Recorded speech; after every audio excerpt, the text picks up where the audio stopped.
Welcome back, everybody. You're listening to Cut the Shit, a podcast series that aims to take a closer look at the impact of the IT industry, both the good and the bad. Cut the Shit is brought to you by Plow Networks, a managed IT services company based just outside Nashville, Tennessee. I'm Bryan Link, EVP of Products and Services here at Plow, and I'll be your host for this series. I'll ask questions, and with the help of our guests, try to dig deep on some of the key challenges we all face dealing with IT. So with that, let's cut the shit and get started. Welcome back, everybody. No, I'm not hosting the show again. I'm just recording the intro. This week, Bryan is back, and he's joined by Plato and Bryan Law in another After Hours episode. It's been a while since the last After Hour episode, so if you're new here, After Hours is when Bryan, Cameron, and Bryan kick back after office hours, have a cold drink, and have a little fun behind the mic. This week, they will be reading some of Reddit's most asked questions about careers in IT. From advice revolving around getting started in IT fresh out of college or high school, to people well into their business career looking for a change of pace. And it wouldn't be a Cut the Shit episode without a few laughs, so don't worry. Bryan has you covered this week with some awesome dad jokes that he found on Programmer Dad Jokes subreddit. We hope you enjoy another episode of Cut the Shit. Well, guys, here we are again on Cut the Shit After Hours. It's been a couple months, I think, at least, since we got together, the three of us. We've got semi-cold whiskey to drink. The ice was a little low here in the office today, but you can't get everything. You got to take what you good with the bad. So no complaints. We do have our we're on brand message here. You can see we've got our Cut the Shit glasses. I was just noticing these are pretty nice.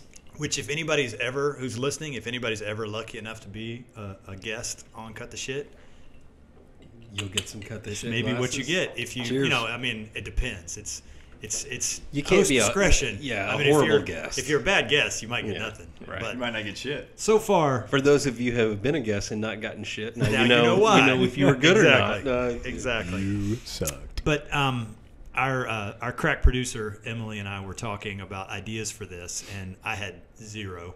And so I had to lean on her. Thank goodness I had her. That's scary. To think about. And she had a really good idea, which I think is kind of interesting, particularly given the world. That she had a good idea? No, that she had an idea that was interesting. Not that she has lots of ideas. They're not all interesting. But this one was. No, it was interesting in the concept. My mic seems to be moving, so I'm going to probably have to keep moving that. That's okay. If you stop touching it, it'll start to go down. Whoa now. Whoa. That's actually true. You're going to need to cut it's that out. After Hours. You're going to have to cut that out. Twist that little knob. Twist that knob a Yes, little. they are drinking. There you go. Not Nice. on a hold. All right. So her idea was, since we work in technology, as you guys know, Reddit is incredibly popular with the technology space. In fact, that's how it got started. Right, start off mostly as a discussion board for technology nerds, people in our world. And while it has branched out and is ginormous now, it's huge. It's still in many ways the heart of the service. And so Emily's idea was, why don't we look on Reddit, look on some subreddit threads, see if we can find any interesting questions or lines of conversation, and we'll put those to you guys and get your reaction to them. So You certainly have to be careful scrolling Reddit. well, this is it's cut the shit, so it's not completely clean. But for the most part, this is G-rated Reddit. It's That's not. good. I mean, you can go down a rabbit hole on Reddit. One for can sure. find anything they're looking for. Go down I mean, a rabbit hole. it's the predecessor. You literally could find a rabbit hole on Reddit, I bet. Yeah, its predecessor, right, are the old Usenet groups. So Also I a mean, very clean and regulated forum. yeah, for sure. That's the internet in its truest form. It's free for all to use. So what she did some research, I did some research. We were sort of digging to see what we could find. And what we came up with is a little bit of a mishmash. There's a lot of conversation about stuff that, while it might be fun to talk about, isn't really applicable. Yeah, apparently people on Reddit are obsessed with Elon Musk. So there's a lot of that. There's also a shit ton of stuff about crypto, which we're not going to talk about that either. But there was a lot of conversation about kind of IT jobs, IT careers, hiring. And so I'm going to start there with some threads around kind of the recruiting and the hiring and career kinds of stuff, and just get your reaction to them and kind of thoughts. Some of these were in the forms of questions, some of them are not, but they're more, the initial ones we'll start with were people looking for advice from the Reddit community about careers. So this will be fun. The first one that I thought was ice-breaking. The first one I thought was funny. It had kind of a long intro, but the top, and I don't know if the guy wrote his own headline or not, but I hope he did, because it said, here's the headline: first IT job, ... What have I gotten myself into? ? So we'll let you guys start there, and maybe you can talk a little bit about that, either from your own experience or people you've seen who've gotten into the field first off and had that same feeling. You know, I would say the majority of people's first IT job, I would assume, well, I think it can, what do you consider in scope of IT? I don't consider he was configuring computers in a like educational setting. I got so you. I was going to say usually 20 years some old, sort of service desk type. Entry level tech job. That's what he's doing. Yeah, I think the industry has does a good job of showing its underbelly real quick to people in those types of roles. Like if there's 10 things that happen, 9 of them suck, you get all 9 of them right there out of the gate. Like you get annoyed people, you get tight timelines, you get half-cocked ideas, you get probably a manager who's just left the position you were in. So if you have poor documentation, then you have no help to figure out how to solve a problem. Right. And an expectation that it still has to get done, and you need to do it with a smile on your face. So if you take all of the worst sort of circumstances, I feel like that's the bottom of the totem pole. I bumped your mic, sorry. But bottom of the totem pole, like, welcome to the industry, everything's going to suck. So I could see why somebody might think that for a moment. Like what have I got myself into? Will you get yourself into the worst job ever inside a confusing industry? Because, everything's acronyms, everything's, there's no, like, I think people ask me all the time, like, well, how do you know? I'm like, I don't know. I just know because I've been doing it a long time. But before I knew, I don't think I knew anything. Like, and somehow you figure it out. Or now you've got Google, so you can be like half expert at something with not knowing anything. Before that, though, I mean, you had to ask somebody. You had to either, if there wasn't a book around, you had to expose your ignorance. Hopefully, and say, you knew somebody. Hey, what does that mean? Without trying to feel like a complete fool. Buffoon. Yeah. I mean, I was fortunate. I worked with people who came up through the ranks as well, and they were nice enough to be like, "All right, well, come here, let me show you." And then don't ask them twice, but one time you can get away with it. So I would say that's what he got himself into. I also kind of thought, and this was a plus side to this question, but it got me thinking about it because this kid, again, I read the background. It was he's not an IT. He didn't go to college for IT. Right. He didn't really know anything. He basically talked somebody into giving him this job. But then I thought, like, that's also one of the, to me, that low barrier to entry, while it's a negative, it's also a positive, right? Because it is. Anybody, for the most part, can come into an entry-level job in IT, and if you're fairly resourceful and maybe somewhat tolerant of, some of the crap you were just describing, if you can move up, you can progress, and you can learn. It is a job. It feels a little bit like an apprenticeship, regardless of your academic training. That's a good point. And that's 100%. That's a plus, right? Because not everybody has the background experience or whatever. It's not like investment banking, like where it doesn't matter how much you want to be an investment banker. If you didn't go to the right school and you didn't do the right things, you're not getting a job in investment banking. It doesn't make any difference. I mean, doctor or a lawyer, you might be the perfect. You might have been the best damn investment banker of all time, but it won't make any difference. Too bad. And in IT, it's not like that. It feels very much like a roll your own to a certain degree. Yeah, and very quick too. I mean, you look at I'd say the average age of our technicians here that are. Look, we've got guys making 6 figures that didn't get a 4-year degree, that don't have any experience outside of IT, that came up through the service and they're young. desk. They're not that old. Young. Yeah, right. And so it just, I think that probably is a fairly rare to be someone actually pulling levers, like doing something. Right. That's rare that you would have that. I'd see that as a plus. I mean, I think it was a little bit tongue in cheek because when I read the description that the guy wrote, he actually kind of likes his job, but he has no idea where to go. Like he's like, I don't know what to I don't know what to do. It was more resourceful. Maybe he needs a job. He might. Well, we're going to get to that because that's another one of the questions. But I do think there is a where do you go next thing too. There, like when you start at that entry level, it's like we talk about this a lot. I mean, sometimes those guys get trapped there too. Like You have get to in, quit. Finding Quit to get another finding job. either finding a mentor, to your point, quit and go somewhere else. Right. Which, as a company that hires people, we don't want that to happen, right? But we recognize that it's a reality in the industry. It Yeah. happens, yeah. And it's so, I mean, one thing you can tell from Reddit, if you want to wonder about the state of the industry in terms of opportunities relative to candidates, go look on Reddit for all the jobs that are posted. There are literally thousands of them. People looking for IT people. So they're it's not necessarily comforting to us, but there are a lot of people looking. Well, it's up to us to keep them, That's what I think too. I just meant like it just goes to show you that good tech people, everybody needs good tech people. Yep. So, all right. Well, we've kind of beaten the dead horse on that one a bit, but I thought it was a funny question to kind of get us going. This question was a little bit kind of in the other direction. So the question was couched as this: someone graduating with an MIS degree but wants to work more on the business side, but for a tech company, what job role would you recommend they apply for? They're technical, but they don't necessarily want a technical job, which I think is an interesting.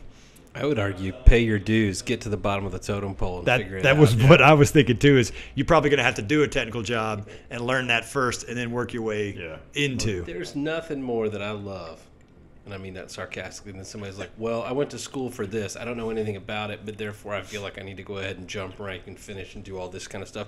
But I don't really know what I'm doing." I'm like, okay, yeah, no, not so much. Yeah. I'm glad your degree looks good on paper, but get to the back of the line. Yeah.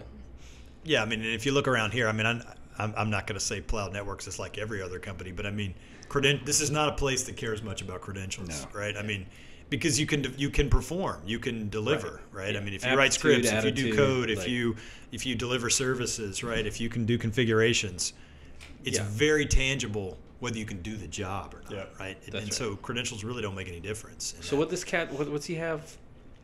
He had an MIS degree. I don't know what. But he doesn't. I don't even know what that means. Doesn't. Yeah. I mean, it sounds like It sounds like a business degree where you learned to focus on MIS operations or something. So you learn how to. I mean, it's like applied spreadsheets to operational problems. I mean, I think probably what this person figured out is, I think I'm supposed to work in technology because of my degree, but I don't really like technology. Yeah. Because that's not that really isn't what they majored in it for. This goes back to. Look, we could get into a long discussion about education and where it's gone wrong. Yeah, for sure. And this is a good example. Like, someone's gotten a degree and they don't even really know what it's for. But the assumption would be that it is for something. And as someone who was a political science major who now works in technology, my answer would be, dude, who gives a damn what it doesn't matter what your major is. What can you do? Can you learn anything? If you can learn something, then sell that to somebody to say, hey, look, I know a little bit about X and I can learn. So how can I help you? Rather than, how can you help me? That sounds to me like somebody that needs to go work for a major corporation as a data analyst, which is also a made-up job, I think. Right. That means you're in a training program. Yeah, it's a corporate job. I'm in my up-and-coming role trying to figure out where I fit in the world. And, I mean, look, if somebody comes in and has a general understanding of accounting and finance and business operations and that kind of thing, but they've never had any real-world experience, that's all good. It gives them some perspective on things. Yeah, it's not bad. I'm not shitting on the degree. I just meant it doesn't mean... The problem is schools make you think that if you do this, it means you're highly employable and like people are really going to want you. And it's like, based on the conversation we just had, I think we would all agree, like, not really, not here. Yeah. We need you to be able to deliver tangible results. Show us you can do something. And I don't think that's much different in any other business. It's like an expensive cosmetology degree. Still, I don't want you cutting my hair. Like, don't touch. Like, and we're a small company. We don't have a full-fledged training program where we bring in 20 people a year to train, and hopefully we'll keep 7 of them, or that kind of. That's a big company thing. And if you want that, that's great. But now all the credentialism and all that stuff comes into play. Mm-hmm. So if you didn't go to the right school or you don't know somebody, it's going to be a lot harder to get to get that gig, for sure. Maybe they're figuring that out, and that's why they posted the question. Maybe. All right. So this one it's a little bit of the flip side of what we just talked about, but here's how it's couched. I'm in my first semester of finance, and honestly, I think I hate it. It doesn't feel like a good fit for me anymore. Most people in my family are IT inclined, and I know that doesn't mean anything for me, but I've always been tech savvy, and IT interests me. Is it worth getting my master's in it if I don't have experience? Or am I better off attempting to get an entry-level job where I can work myself up? I'm in my 30s and I need a change. Wow. So this is more a comment on the educational system than it is anything. Because where he's at the end, to me, is the much better option. Get an entry-level job. Absolutely. And figure it out. Figure it out, you know? I would say, though, when have you ever met, first of all, I've never met somebody with a finance background that didn't have a good acumen for business. Yeah. Because I think they have a general understanding of like managerial accounting and things like that. So that's good. That's good basics to have under your belt. Although I would also argue that most people that are in finance have some sort of parallel ties to accounting, and most accounting people are usually very close to IT in some way, shape, or form. They become very good at number processing and systems and tools don't always work the way they want, so they become computer savvy. To lack of you don't have a choice, really. Right? Yeah. So it's kind of just tools of the trade. Yep. So, somebody like that, I would say, stick with it, write it out. Doesn't mean you need to be an accountant, but like you're going to get a degree in something. It sounds like, so just wrap it up. And I mean, to me, you should never get a master's in anything until you know what you want, and that you have some idea of how you're going to get a return from that. Like it's just not worth the money at that point. The people I know that got an MBA straight out of school, they were as lost as, right out of the gate. Our producer Emily is waving her hands. For example, here she is recording 3 ding dongs talking about. I'm kidding. But if the kids that I know that went to school and then went back to school much later were far more intentional with it, and they had some general sense of kind of whereabouts and how things work. Because words on paper don't mean much compared to experience, and saying I've been a part of a fundraise or part of an exit or something like that. You learn a lot more about that action having lived through it than reading about it in case studies. So, I mean, it's just a different education. Definitely think it's when you can get the real world experience. You got to go get hard knocks. Go figure it out. Okay, so this is not a career advice podcast, and we've had enough of that. So we're gonna. No. That was I asked the question, so those were good. In case anybody was interested in that, stay in school. All you people in school are stupid. Let's transition a little bit to more kind of hiring, HR, kind of that sort of stuff, right? So, maybe not HR, hiring. Let's focus on that. Yeah. This was, I thought, an interesting question. It was sort of general, just said, what's the best onboarding process for a new employee? Now, that's kind of hard to answer because it kind of depends. But I say we take it from our perspective. Generally, small companies suck at onboarding. Like, that's generally not what small companies are good at. Mm-hmm.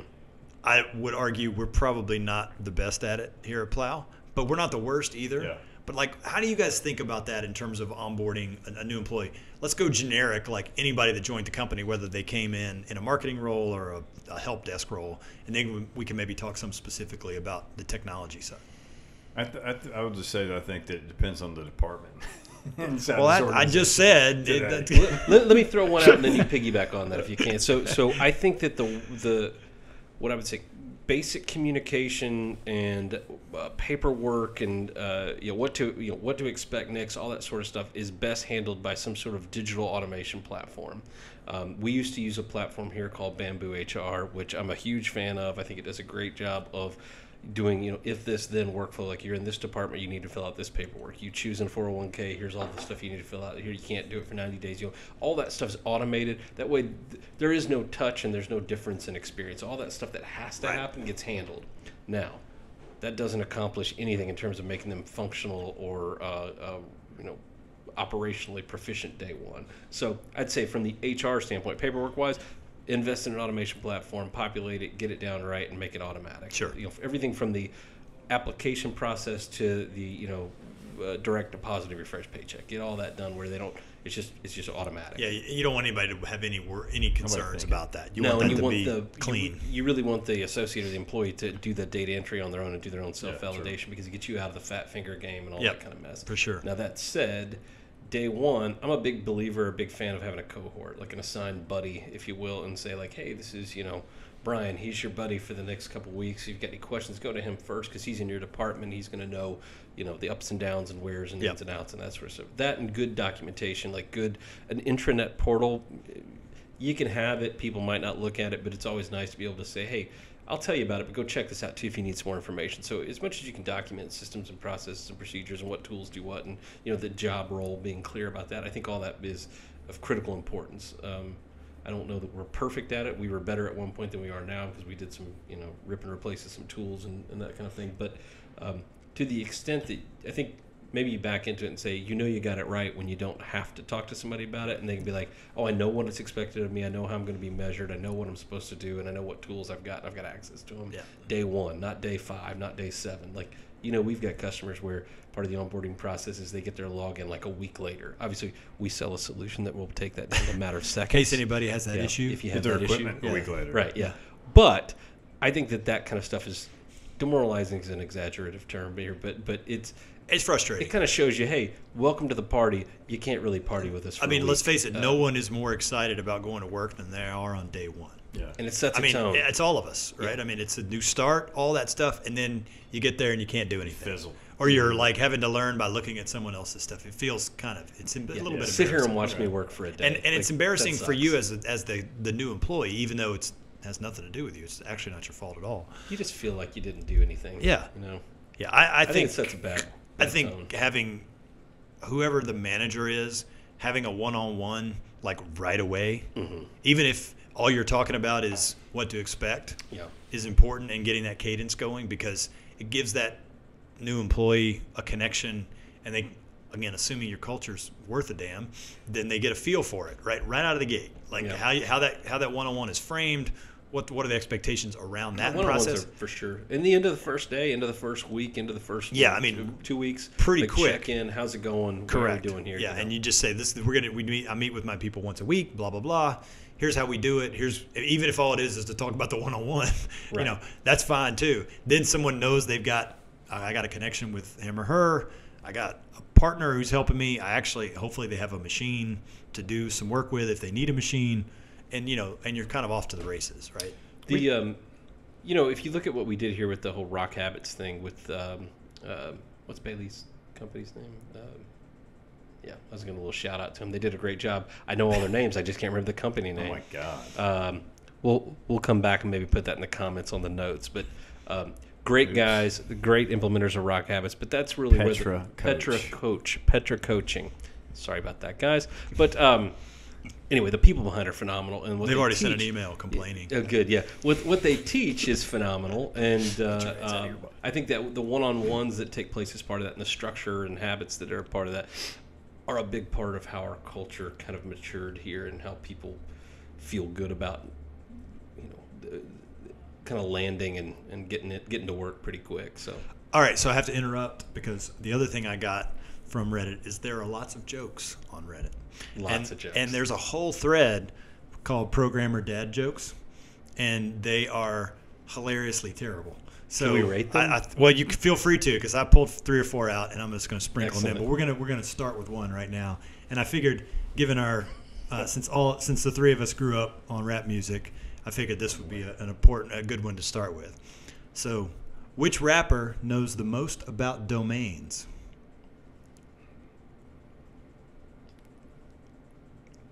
The answer is, who is Khalifa? Wow. Yeah, wow. I told you these. Wow. Hey, I didn't say they were Not good Wiz. jokes. They're dad jokes. Yeah. Remember. Who is Khalifa? Okay, we can keep going. I just wanted, just thought. Maybe you could sprinkle another one in there in a minute. Oh, I'm going to. I got a set of them. So, So, given that all 3 of us are Wiz. dads, it seems Yeah. appropriate. It is. So we did Black and yellow, black and yellow. Black and yellow. We did a day in the life that I thought was really effective until we grew to a point where, like previous to Plow, until we grew to a point where nobody was really owning that anymore. And literally the employee would come in regardless of, or some say irregardless.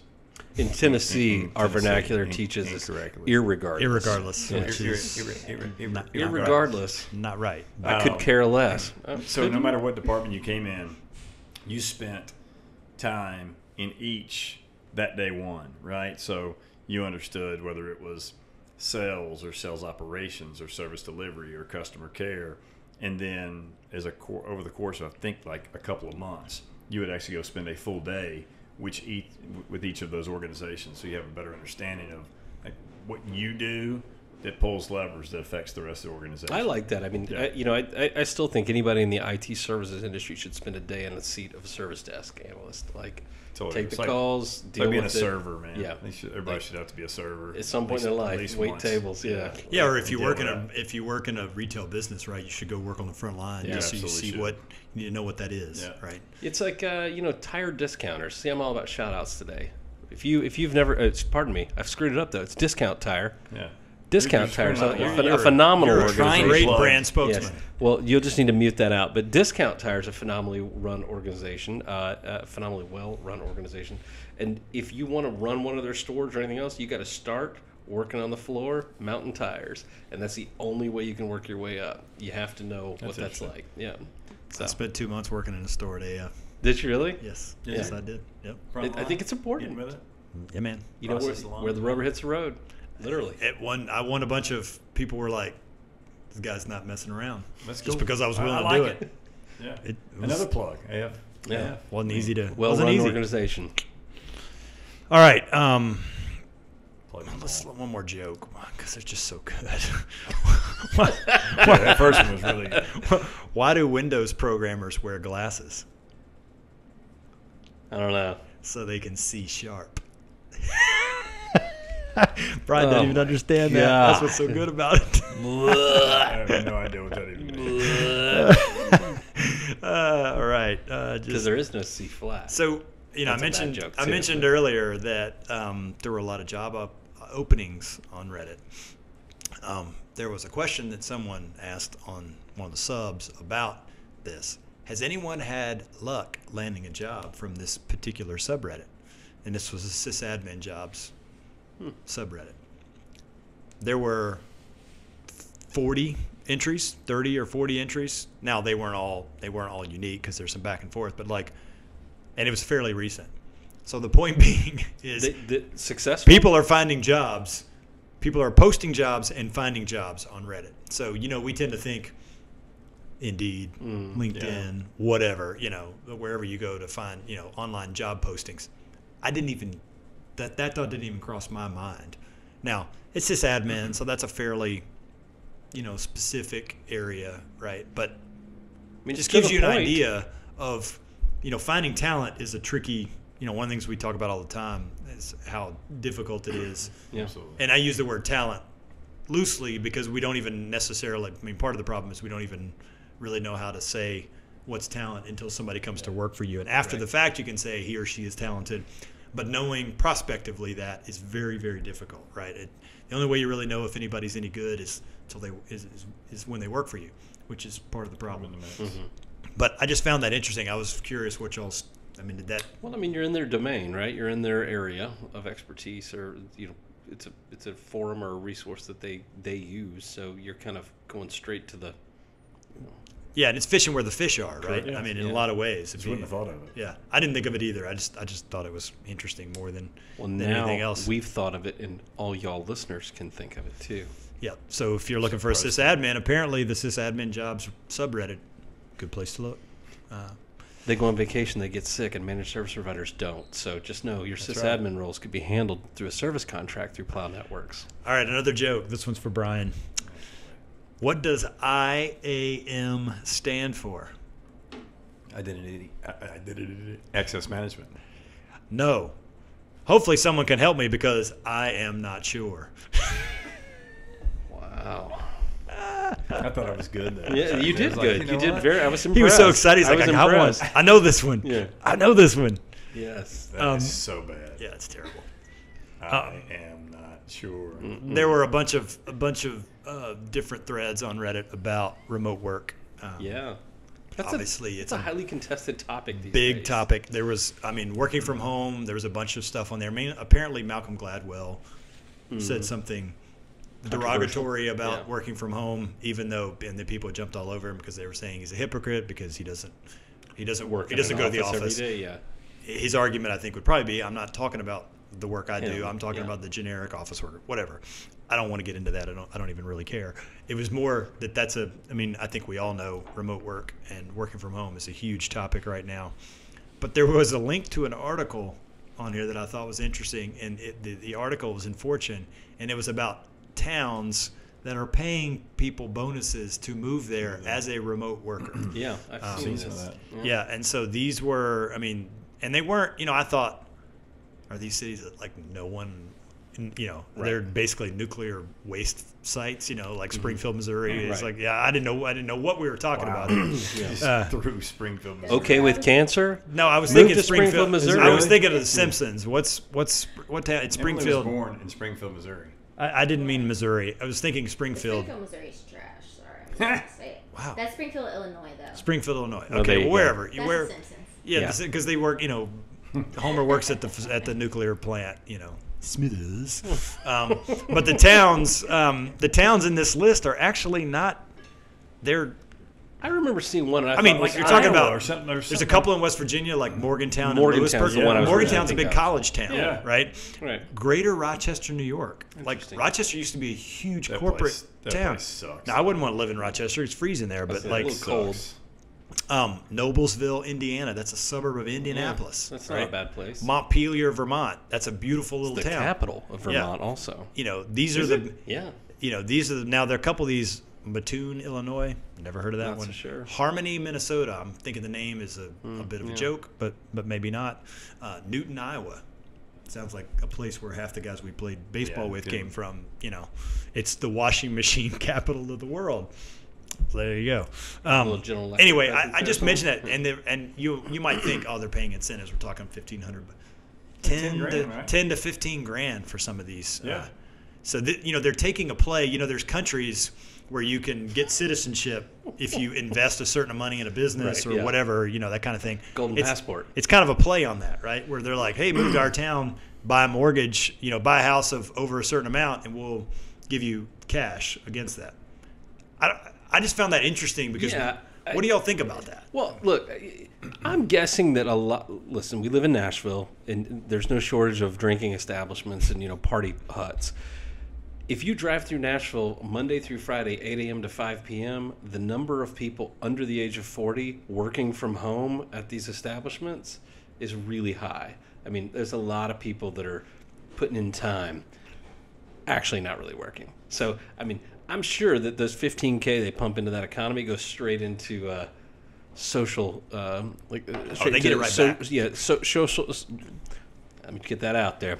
Social discretionary spending. Sure. So, I think it's a pretty tight, quick loop. I don't think everybody that's working from home is working from home. Well, and it's interesting, you know, like, I mean, you think Nashville's a good example where you're talking about a real estate market that has undergone a lot of, you know, I mean, rapid increase in asset prices over a fairly long. I mean, we're talking this is a decade plus, really, since the financial crisis. It's pretty much been a straight upward line. Yeah.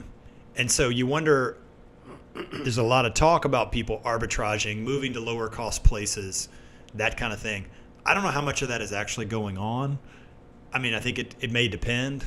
I mean, but it's a clever incentive to move it would be way more interesting to hear someone from Montpelier, Vermont, say how many people are actually taking advantage of this, right? Is it 2 or is it 50? You know. Yeah.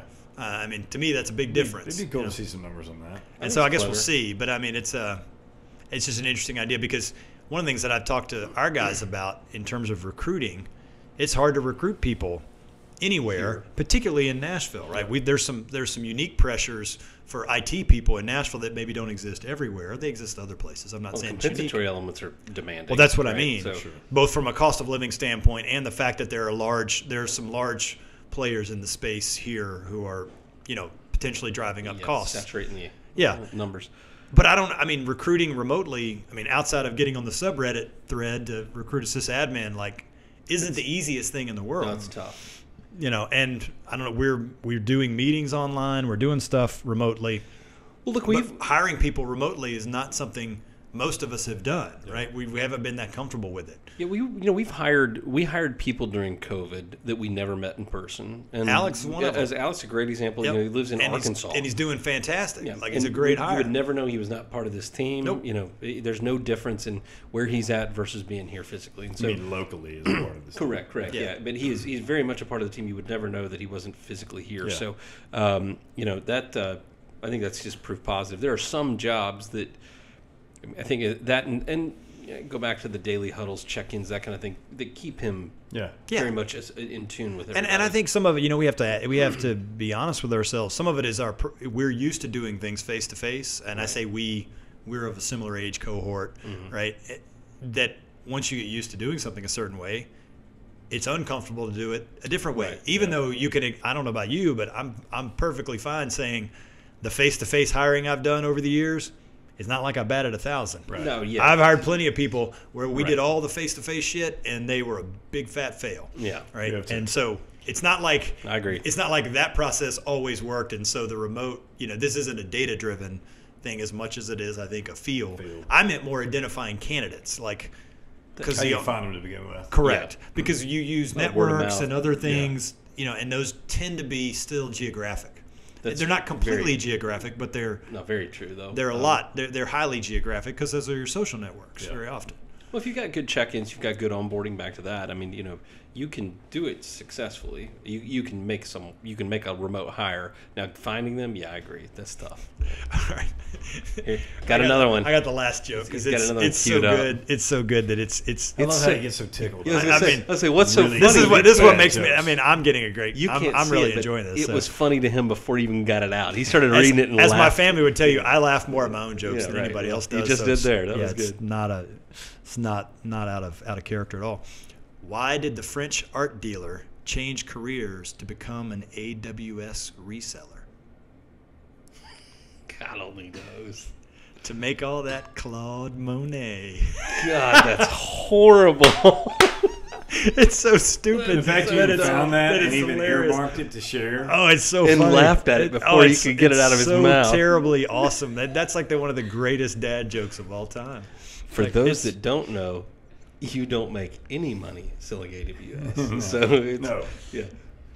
on the surface. Claude Monet. All that Claude Monet. On that note, I think we'll wrap it up, boys. Perfect. I appreciate you indulging us in our Reddit discussion and these terrible jokes that I found. Terrible jokes. Thank you. That is it's dad programmer jokes or something like that. So they're literally looking it up. There's now half of them. To be honest, I couldn't understand half of them because they were making jokes using code references, and I didn't even get them. That means I wouldn't have gotten any of them. Yeah, so you got those. I mean, I found the ones that made sense for you. Dan Aykroyd that did like plumber jokes, like they were like you'd only get them if you were a plumber. Like, it's that's kind of what these are. So if you're interested and you're listening and this is your thing, then knock yourself out. It's there for everybody to take. Drop us a line. Let us know your favorite dad programmer jokes. Yeah, your dad programmer, just dad IT jokes, just in general, just really bad dad jokes. Yeah, dad jokes they're hard to beat. We just like jokes. We like to laugh. Just the jokes in general. It's just a joke that a dad does. That's a good joke. So good jokes. All right, guys. Everybody have a good day. Thanks. Thank you. We hope you enjoyed this episode. If you are enjoying the podcast, we'd appreciate it if you would become a subscriber wherever you get your podcasts. And if you could rate and review the show on Apple Podcasts and Spotify, that would really help us out.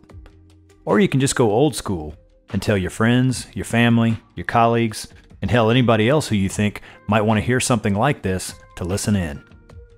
If you're on social media, make sure to follow us on Twitter. Our handle is @cuttheshit_pod. We are also on TikTok @cuttheshitpod, all one word, where we post lots of clips from the podcast. And last but not least, you can also watch the YouTube version of the show on our YouTube channel @Plow Networks. Until next time, take care and have a great day.